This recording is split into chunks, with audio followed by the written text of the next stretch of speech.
할렐루야. 든든히 서가는 교회 한번 고백합시다. 든든히 서가는 교회. 목회자들이 모이면 역시 교회 이야기입니다.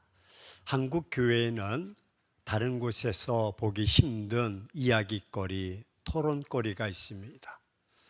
목회자 가운데, 성도들 가운데는 작은 교회가 아름다워, 서로 밥그릇이 몇 개 있는지, 형편이 어떤지 너무나 잘 알고 있어서 사랑으로 똘똘 뭉칠 수 있어. 그래서 좋아. 그래도 교회가 중형교회 정도는 돼야 뭔가 좀 일을 하지 않겠어? 그래서 교회가 중형교회가 되면 더 좋아. 무슨 소리야? 대형교회가 좋지. 세계를 향해서 큰 일을 하려면 교회가 수천 명, 수만 명 모이는 교회가 아름답다. 교회 규모를 놓고 이렇게 이야기들을 하곤 합니다. 저는 교회가 크고 작은 것은 여러분 그냥 되고 싶다고 되는 것이 아니라고 생각합니다. 크고 싶지 않은 교회가 어디 있겠습니까? 목회자의 소원은 아마 다 그럴 것입니다. 중형교회나 대형교회 역시 그렇게 되고 싶어서 된 교회는 없습니다. 하나님의 그냥 섭리 가운데 이루어진 것입니다.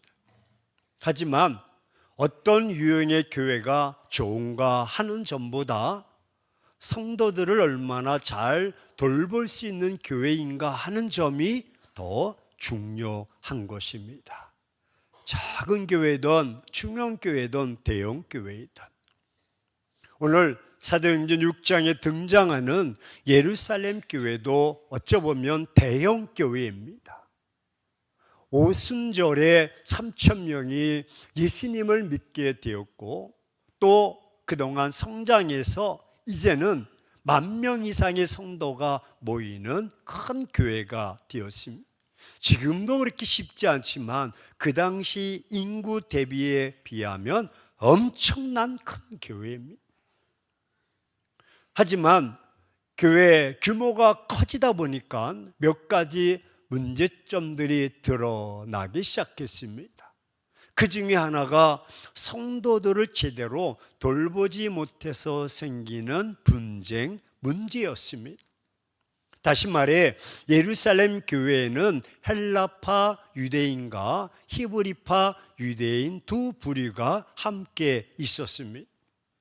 다시 말해 히브리파는 예루살렘에서 태어나 살고 있는 말 그대로 토종 유대인이라 할 수가 있습니다. 반면에 헬라파 유대인들은 해외에서 거주하다가 이스라엘로 돌아온 유대인들인 것입니다. 여기서 태어나서 자란 사람들, 밖에서 들어온 사람들 함께 예루살렘 교회를 이루고 있습니다. 그런데 교회 안에 어려운 가부들이 많았습니다.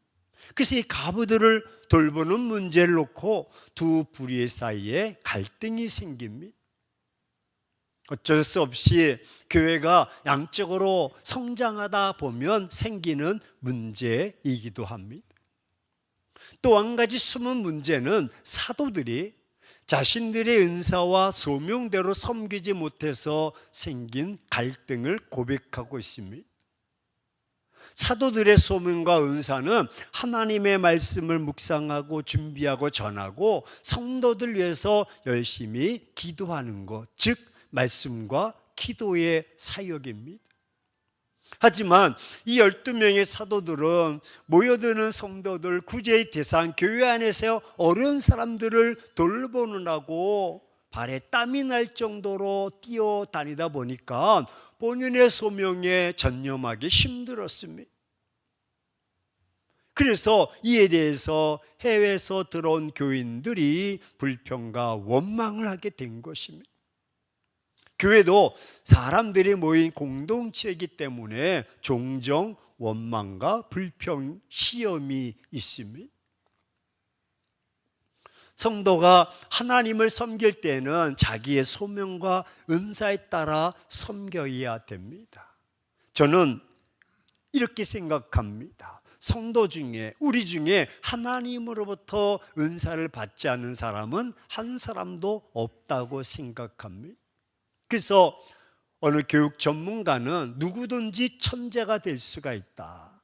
자기가 잘하는 것을 평생 하게 되면 그 분야에 있어서 전문성, 천재가 된다는 것입니다.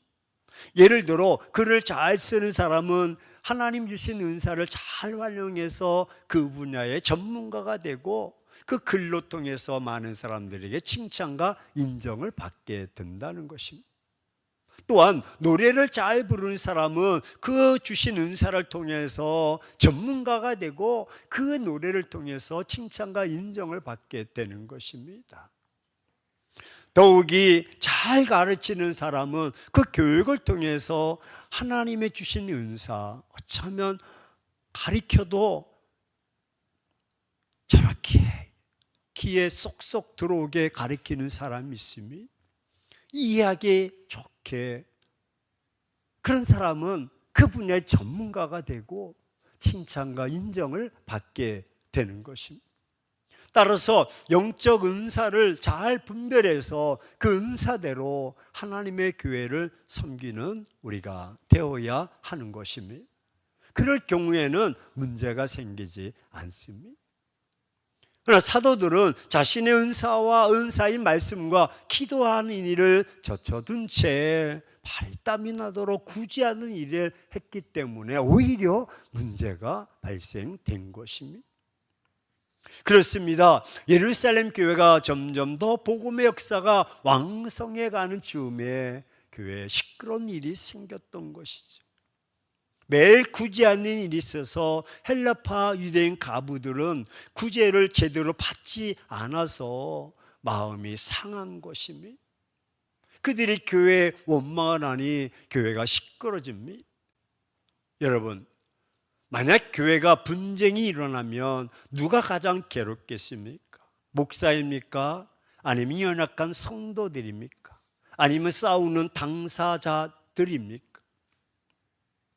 예루살렘 교회의 불화를 보고 믿지 않는 사람들이 무슨 말을 하겠습니까? 아유, 교회가 저렇게 시끄럽게 싸움질이나 하고 손가락질이나 하고, 교회 분열, 불화를 보고 좋아하는 존재는 누구일까? 교회 다툼을 보며 마음 아파하는 분은 누구이겠습니까? 그런 교회를 연약하게 만들고 결국 전도의 문을 막아버리는 것입니다. 교회가 날마다 싸워보십시오. 누가 그 교회를 소개하고 그 교회를 나오겠습니까? 그럼 이 문제를 어떻게 해결해야 됩니까? 누가 해결해야 됩니까? 이런 문제를 누가 해결할 수 있습니까? 사도들이었을까요? 여러분도 그렇게 생각하십니까? 하지만 아닙니다. 예루살렘의 그 불안은 하나님께서 해결해 주셨습니다.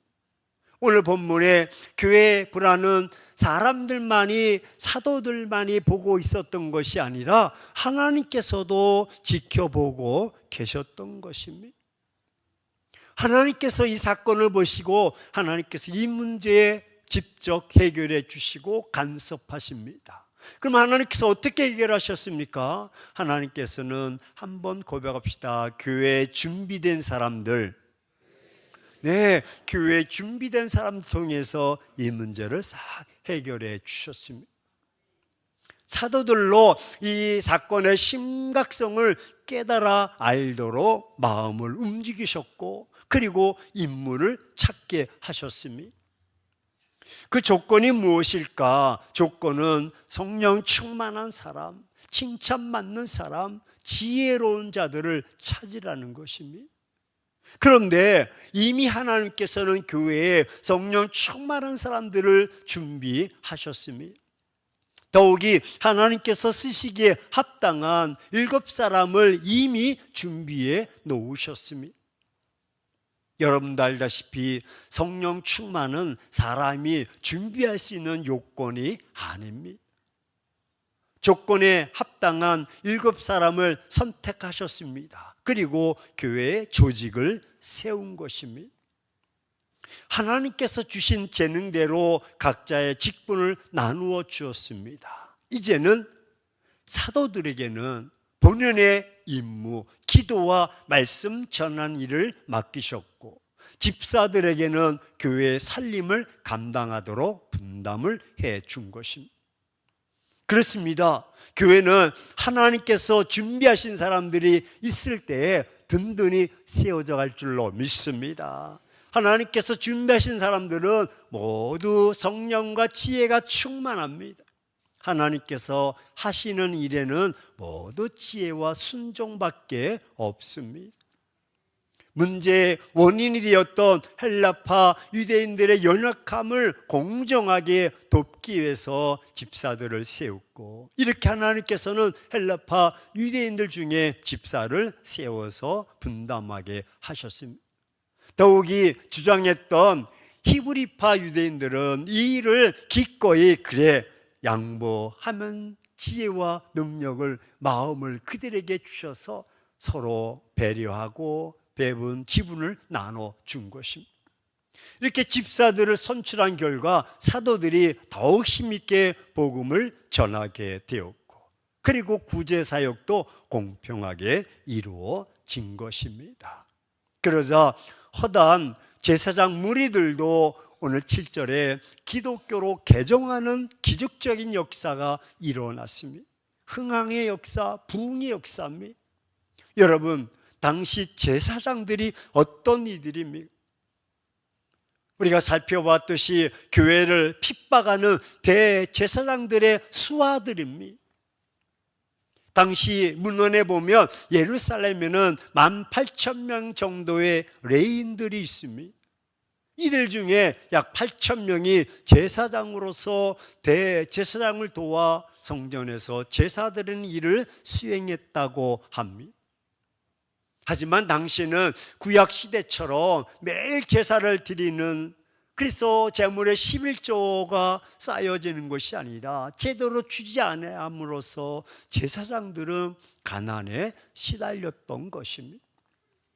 하지만 초대교회 당시 제사장들은 매일 제사를 드리는 것이 아니었습니다. 유월절, 오순절, 장막 절기에만 제사를 수행하는 대제사장이 정해졌던 것입니다. 그러니 매주 드렸던 제사가 아니라 그들의 수입 상태가 어떻겠습니까? 심지어 굶어 죽는 제사장들도 생길 정도였습니다. 그러므로 초대교회가 구제 사역을 열심히 하니까 그들도 혜택이 되고 도움의 손길이 뻗어서 변화가 생겼습니다. 그래서 유대교 제사장들 중에는 기독교인으로 개종하는 자가 많이 생겼던 것입니다. 그렇습니다. 하나님은 이렇게 여러분 말씀과 사랑으로 행하는 교회를 대적하는 자들을 에게서 승리하는 교회로 만들어 주시는 하나님이십니다. 보십시오. 교회에 자기 수하들을 빼앗긴 사내들인 사두개파 대제사장들은 얼마나 당황했겠습니까? 자기 수하에 있는 제사장들이 교회로 옮겨갔으니 교회를 받게 할 힘을 점점 잃게 된 것입니다. 그래서 잠언서 16장 7절에 사람의 행위로 여호와를 기쁘시게 하면 그 사람의 원수라도 그와 더불어 화목하게 하시느니라. 할렐루야. 화목하게 하십니다. 구제하고 사랑하고 받아들이고. 이 말씀이 초대교회에 그대로 적용되어 있음이 확인되는 순간입니다. 물론 교회가 성장하면 교회를 대적하는 사람도 많이 일어납니다. 그 예로 교회가 성장해서 성전을 증축하려고 하면 반발이 생깁니다. 그 주변에 집과 토지를 지니고 있는 불신자들이 반발할 것입니다. 심지어 교회를 증축하지 못하도록 행정당국에 탄원도 냅니다. 그리고 여러 가지 방법으로 교회를 곤욕스럽게 만들기도 합니다. 그럴 때 같이 싸워서는 안 되는 것입니다. 더욱 선을 행하고 더욱 하나님께 충성하는 성도들이 되어야 하는 것입니다. 오히려 그렇게 하면 하나님께서 그 해방하는 이들도 교회의 뜻에 협조해 주도록 만들어 주시는 것입니다. 우리가 우리의 대적자들을 이기는 길은 단 한 가지밖에 없습니다. 그것은 바로 말씀 안에서 하나님과 이웃을 뜨겁게 사랑하는 것입니다. 그렇습니다. 우리의 교회들도 때때로 시끄럽습니다. 교회가 주변 이웃들과 불화로 시끄러울 때가 있습니다. 소음이 생길 때도 있고 주일날 차량 문제로 시끄러워지기도 합니다.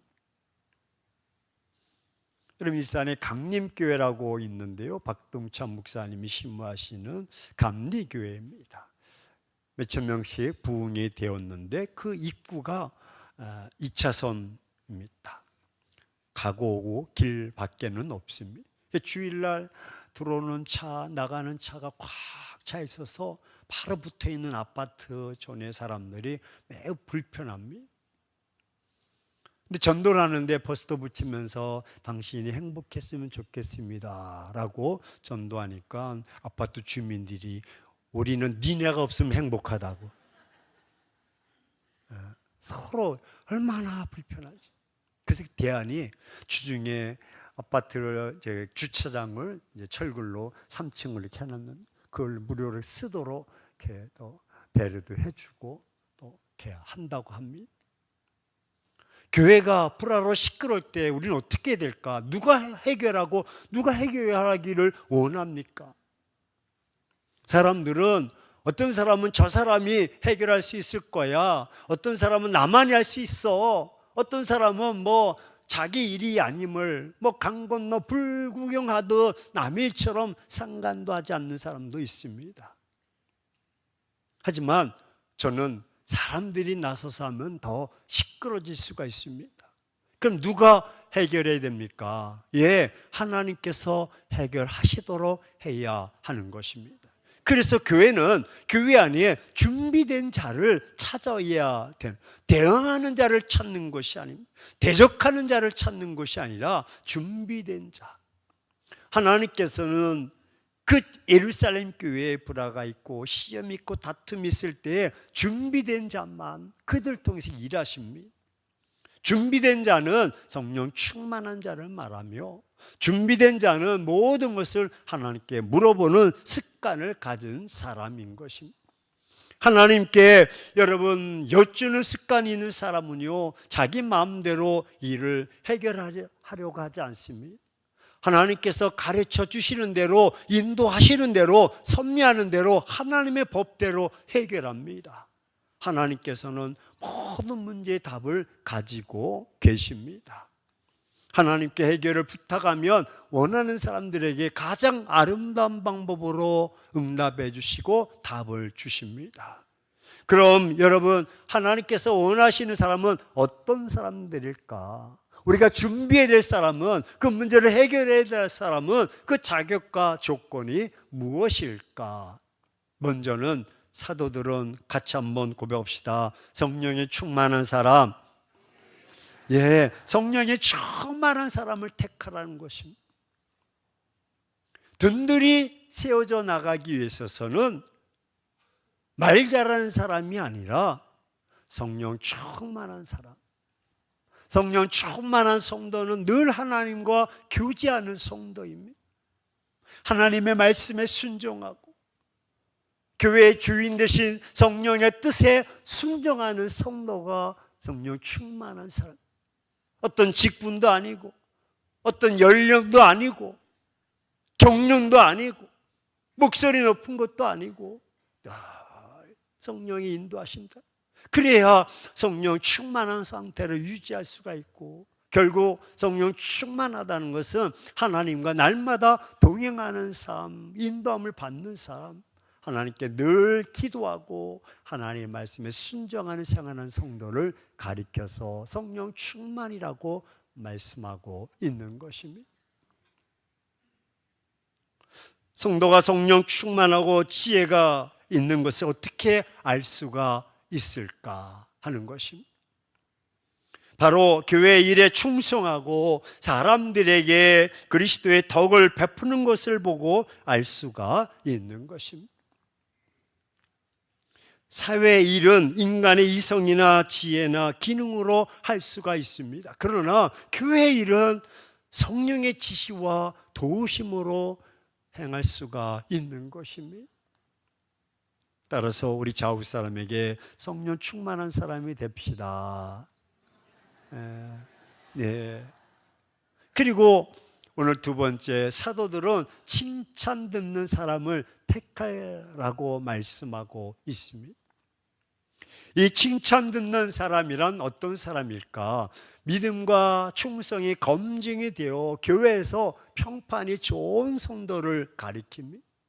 성도가 성령 충만하고 지혜가 있는 것을 어떻게 알 수가 있습니까? 예, 교회 일에 말씀드렸듯이 충성하고 사람들에게 그리스도의 덕을 베푸는 것을 보고 알 수가 있습니다. 나눠주고 베풀어주고, 어떤 분은 네 것도 내 거, 내 것도 내 거. 그럼 덕이 안 됩니다. 덕이 안 됩니다. 지갑도 세례를 받아야 됩니다. 몸만 세례받지 말고 칭찬만. 여러분, 맨입에 칭찬이 됩니까? 말만 해서 칭찬이 됩니까? 서로 나누고. 할렐루야. 지식도 많고 일도 유능하게 잘하는데 무엇이 문제입니까? 무엇입니까? 그것은 자기 혼자 독선적이며 이기적이며 덕이 없는 성도는요, 집사의 직분을 잘 수행하지 못하는 것입니다. 따라서 교회가 시끄럽기 전에 성령 충만한 사람을 뽑아야 합니다. 그리고 칭찬 듣는 사람을 세워야 됩니다. 본이 되는 사람을 세워야 됩니다. 그리고 교회는 모두 함께 하나님께 성령 충만함을 구해야 하는 것입니다. 이렇게 성령이 충만하면 교회는 든든히 세워져 가는 것이고, 가정도 든든히 세워져 가는 것입니다. 누구보다도 먼저 여러분 자신들이 지혜자가 되기를 주의 이름으로 축원합니다. 하나님께서는 반드시 지혜를 가진 여러분을 통해서 문제를 해결하길 원하십니다. 성령 충만한 사람, 칭찬받는 사람. 세 번째는 지혜로운 자. 지혜자가 되기 위해서 먼저 하나님께 물어보는 습관을 기르십시오. 하나님께서는 묻는 자에게 답을 주시되 가장 좋은 답을 주십니다. 우리 생활의 모든 문제의 답은 하나님께서 가지고 계십니다. 교회가 시끄러우면 가정도 시끄러워지고 사회도 시끄러집니다. 여러분 모두가 지혜자가 되면 하나님께서 함께 일하시기에 교회는, 가정은 든든히 세워져 가는 것입니다. 여러분들 때문에 교회가 든든히 서가면 가정과 사회 공동체가 든든히 서갑니다. 하나님의 지혜가 모든 문제를 해결해 주시기 때문인 줄로 믿습니다. 사랑하는 행복한 교회 성도 여러분, 어떻게 우리 행복한 교회가 든든히 서가는 교회로 세워질 수 있습니까? 예, 정리해 보면 성령의 충만한 사람이 되어야 합니다. 칭찬받는 자가 되어야 합니다. 지혜가 충만한 사람이 되어야 합니다. 교회가 심차게 성장하기 위해서는 모든 교인이 오늘 찬양처럼 한마음 한뜻으로 팀워크를 이뤄나가야 됩니다. 이제부터 함께 기도하고 함께 계획하며 함께 일하며 함께 성장하기를 힘쓰셔야 합니다. 너 나가 없이 하나가 되어서 삼위의 재배 공동체로 가정이, 교회가, 부서가 꿈을 안고 나가야 됩니다. 그리고 성령 충만한 믿음의 리더가 되어야 됩니다. 리더는 성령 충만한 사람입니다.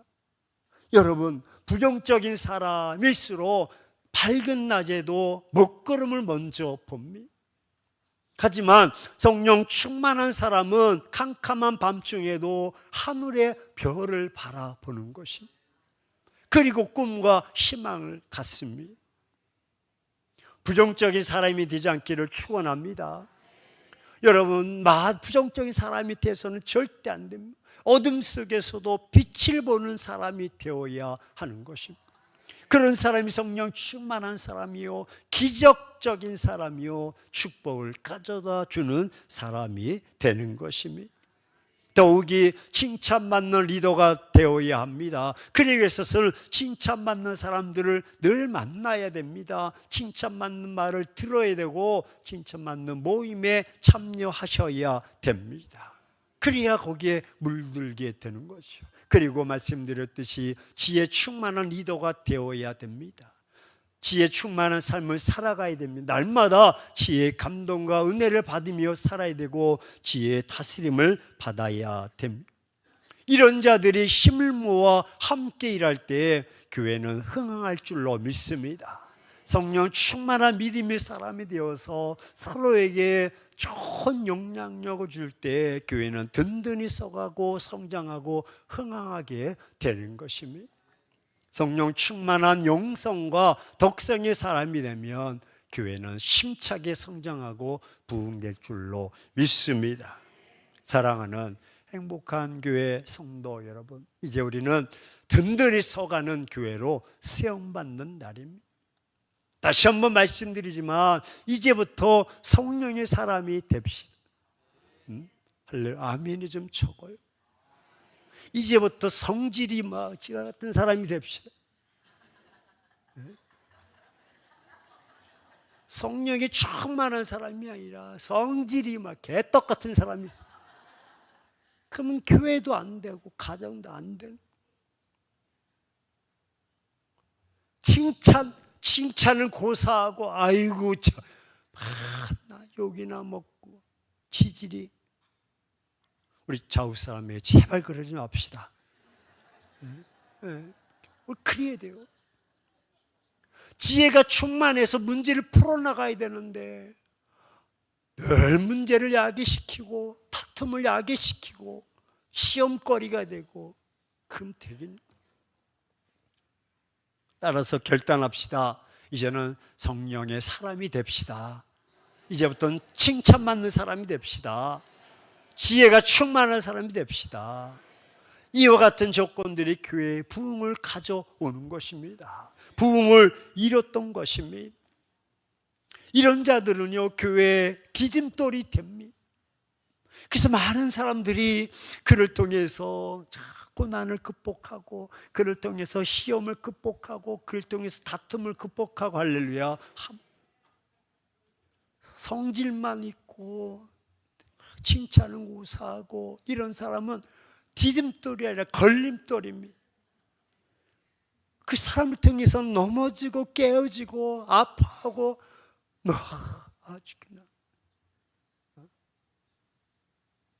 다시 한번 옆 사람에게 어떤 사람이 되겠수? 결단한 걸림돌이냐 디딤돌이냐. 가정 안에서도 디딤돌이 되고 교회 안에서도 디딤돌이 되어야 돼. 저는 23년 동안 우리 고재준 장로님 늘 마음속에, 다른 장로님도 그렇지만 항상 그분은 디딤돌이 되었어요. 항상 옆에서 늘 묵묵히 지켜봐 주시고 기도해 주셨던 그분. 때로는 육신의 아픔도 있었고 고통도 있었지만, 물질적인 어려움도 있었지만 그래도 항상 자리를 지키시고 기도하시면서 그렇게 살았던 장로님, 또 하나의 별이 되셨습니다. 제 마음속의 별은 우리 원로 목사님, 또 주준기 장로님, 또 고재준 장로님 세 별이 가슴속에 있습니다. 여러분, 우리 교회가 든든히 서져나가고 가정에 설 수 있는 건 이들이 디딤돌이 되어서 있는 줄 믿습니다. 만약 우리가 그렇게 디딤돌이 되지 못하고 걸림돌이 되면 2000년 전에 예루살렘 교회처럼 여전히 우리는 갈등하고 내 거야 네 거야 기득권 싸움이나 하고 있고 분열이나 하고 있고, 여러분 지도자들은 해야 될 일을 못하고 방황하고 있으면 세상 사람들로 하여금 조롱거리가 되지 않겠습니까? 이제 그런 전철을 밟지 말고 우리가 준비된 교회가 되어야 돼요. 준비된 사람이 되어야 합니다. 늘 말씀드렸듯이 어떤 분이 교회를 찾아다니는 거예요. 이 교회 가보니까 시끄럽고 막 하고, 그래서 주님 앞에 기도해요. 주님, 이와 같은 교회 소개시켜 주시면 제가 그 교회로 옮기겠나이다. 주님이 응답을 주셨어요. 어떻게? 야, 그런 교회 있으면 이놈아 내가 가겠다, 이놈아. 내가 만들어야지. 그런 교회가 어디 있겠습니까? 내가 성령에 충만하고 내가 칭찬받는 사람, 내가 지혜로운 사람이 되어야 그런 교회가 결속력 있고 팀워크를 이룰 때 그 교회가 왕성해지고 든든히 세워져 나가고, 그런 가정이 성장하고 축복의 통로가 될 줄로 믿습니다. 아무쪼록 여러분을 통해서 우리 행복한 교회가 든든히 세워져 나가는, 할렐루야, 가정도 교회도 회복의 역사가 있기를 주의 이름으로 축원합니다.